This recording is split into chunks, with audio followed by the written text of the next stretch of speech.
You can talk all night and still say nothing. I've experienced that fatigue too many times, sitting at tables where words filled the air like static, where conversations bounced from weather to sports to polite stories, all smooth enough to pass the time but empty enough to leave me hollow. I smiled when expected, offered the right phrases, laughed when the rhythm of the group demanded it. By every measure, I was part of the conversation. Yet by the end of the night, I walked away aching, as though I had carried hours of noise but received none of its nourishment. The fatigue of surface talk doesn't always come from malice. Most of the time, it's a habit. People lean on safe questions, repeat practiced lines, and keep the waters calm. But safe words often cost us depth, and without depth, presence dissolves into performance. Stephen once told me, "I sit at tables filled with chatter, but half the time I'm silently wishing someone would just look at me and ask, 'How are you?'" "You really?" Angela echoed the ache from her own life. I can dance through parties, keep the energy alive, but when I get home, I feel drained. Not because I gave too much, but because nothing reached me. Their words remind me of my own tiredness. Connection isn't about more words, it's about truer ones. Noise can be loud without saying anything. I recall years of small talk at work functions. The settings rarely changed. Fluorescent light buzzing overhead, polite laughter bouncing off walls, the clink of glasses filled with cheap wine. Conversations circled the same safe questions. Busy week? How's the weather treating you? Did you catch the game? I became fluent in that language, able to string together sentences that fit perfectly into the rhythm of the night. But when I drove home afterward, the silence in the car felt heavier than all the words spoken. The contradiction was sharp. We had spoken for hours, but said nothing that mattered. Stephen has confessed, "I sit through those conversations and wonder if anyone else feels the same emptiness I do." Angela whispered, "I laugh, I nod, I talk all night, but sometimes I leave feeling more alone than when I arrived." Both of their words bring me back to those nights at work, when noise filled the air, but connection was absent. I remember one night, driving home, the streetlights flashing rhythmically across the windshield. My mind replayed every phrase I had spoken, every polite laugh, every nod, and I realized I couldn't remember a single sentence that meant anything. Not one word stayed with me. Noise fills the air. Depth fills souls. And that night, my soul was empty. Depth isn't measured in words, but in what lingers. I've written that line in my journal more times than I can count. It's easy to mistake length for depth, volume for meaning. But the conversations that have shaped me most were never long. They were rarely loud, they were brief, piercing, unforgettable. I once came across the thought, a single truth weighs more than endless chatter. It unsettled me because I realized how much of my own speech had been chatter. Noise to fill silence, noise to keep approval, noise to avoid vulnerability. But noise never lingers. Truth does. Stephen once asked me, "Have you ever sat in a room full of people and wished someone would just cut through it all and say, 'Tell me what's really on your heart'?" Angela admitted, "I've left nights of endless conversation and felt emptier than before, like I'd eaten but not been fed." Their words echo what I've come to believe. Depth is not about more words. It's about truer ones. I've written another line that steadies me. Noise can be loud without saying anything. It reminds me each time I sit at another table that the goal isn't to speak endlessly. It's to speak honestly. The detour is simple, though not easy. Connection isn't about talking more. It's about daring to speak the truth. So I ask myself, and sometimes I whisper it into crowded rooms, what words will still be alive tomorrow? And am I brave enough to speak to them? A single conversation with a stranger has stayed with me for years. It was late one evening on a near-empty train, the kind of night when the air feels heavier than the day before it, when silence stretches across the carriages and every sound seems magnified.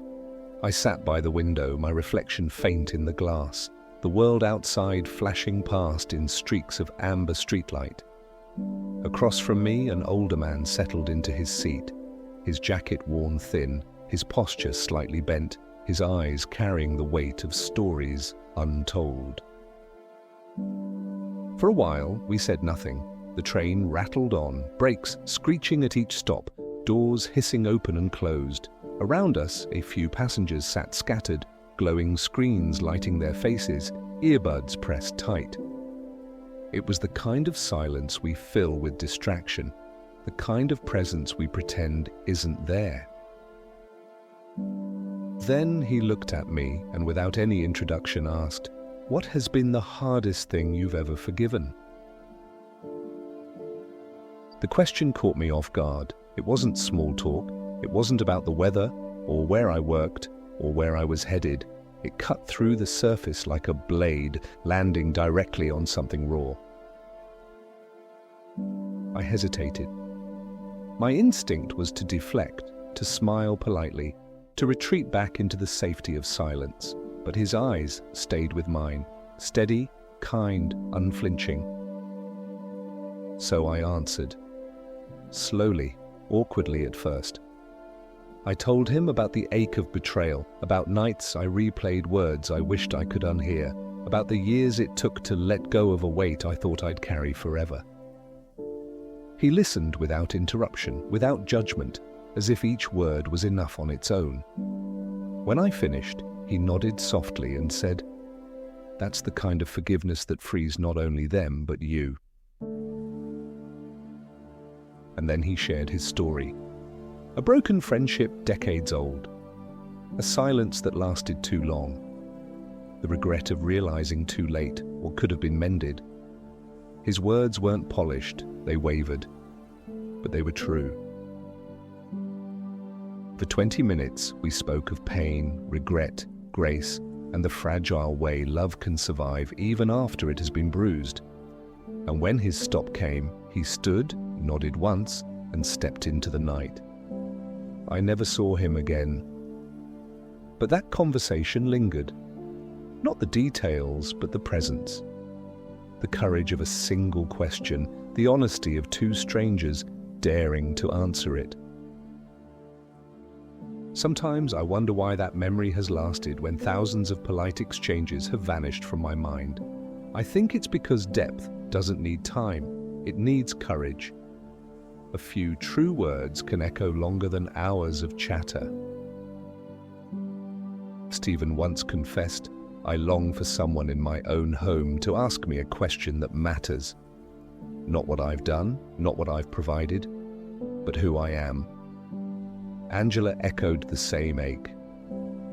I've danced through parties, made people laugh, but sometimes I think one honest question from a stranger touched me more than all those nights combined. Their words return me to that train, to the stillness, to the reminder that connection is not about talking more, it's about daring to go deeper. And sometimes one question is enough. Noise can be loud without saying anything. Stephen sat at tables heavy with words and felt invisible. "I listen, I nod, I contribute the polite things," he said once, "but half the time I wonder if anyone in that room knows me at all." His voice carried weariness, the fatigue of being surrounded but unseen. Angela's words held the same ache. wrapped in a different form. I can spend hours at a party, smiling, talking, and keeping up the energy. But when I leave, I feel emptier than when I arrived. She laughed softly as she said it, but her eyes carried the truth. Chatter drains when it never touches depth. Their voices remind me of my own. I've walked away from countless conversations where I couldn't recall a single sentence. Hours passed, words filled the space, and yet nothing lingered. And then there are the rare conversations, a question on a train, a moment of courage in the dark, that stay for years. The detour is simple but demanding. Connection isn't about talking more. It's about daring to speak the truth. I've written in my journal. Depth isn't measured in words but in what lingers. That line anchors me when I feel tempted to mistake chatter for connection. Because what remains isn't the number of sentences spoken, but the weight of the few that matter. I know why we avoid this. Depth is risky. It exposes, it asks us to remove the masks that keep us safe, but without risk, we only trade hours for emptiness. So I ask myself often, what would it feel like to replace one safe sentence with one true one? What if the word I'm most afraid to say is the one that might finally connect me? One real word is worth 100 polite ones. That truth settles in me tonight as I sit in the quiet of my room. The day behind me, the silence deeper than noise. I think of years of small talk at work functions, hours of chatter that vanished the moment the night ended. I think of that stranger on the train, one question that has lived in me for decades. I think of Stephen yearning for someone at his table to ask how he really is, and Angela exhausted by nights of laughter that never touched her soul. Their stories and mine remind me that connection is never about the quantity of words. It is about the courage within them. Words can fill a room and still leave it empty. I used to mistake noise for connection, the stream of polite questions, the recycled phrases, the laughter that rises quickly but never lingers, yet noise only fills the air. Depth fills the soul. It is depth, not chatter, that gives us the sense of truly being met. The ache of small talk still returns. There are evenings when I feel trapped in circles of conversation, so safe they say nothing at all. There are mornings when greetings skim across the surface, quick and effortless, but empty of recognition. There are afternoons when I leave a table, having spoken for hours, and yet feel hollower than when I arrived. That ache reminds me of the truth. The remedy is not more words. It is one word that dares to be real. I think again of the train, the hum of the track steady beneath me, the faint glow of station lights flickering past, and the gaze of a stranger steady on mine. It wasn't the length of the conversation that mattered, but its honesty. A single question asked with courage, a single answer given without disguise. That night I learned that one true exchange can outweigh hours of chatter. One real moment can echo across years. The road bends forward, its curve hidden as always. I do not know what words will come, but I know what matters. The only ones worth carrying are the words that linger, the ones that leave traces long after the noise has faded.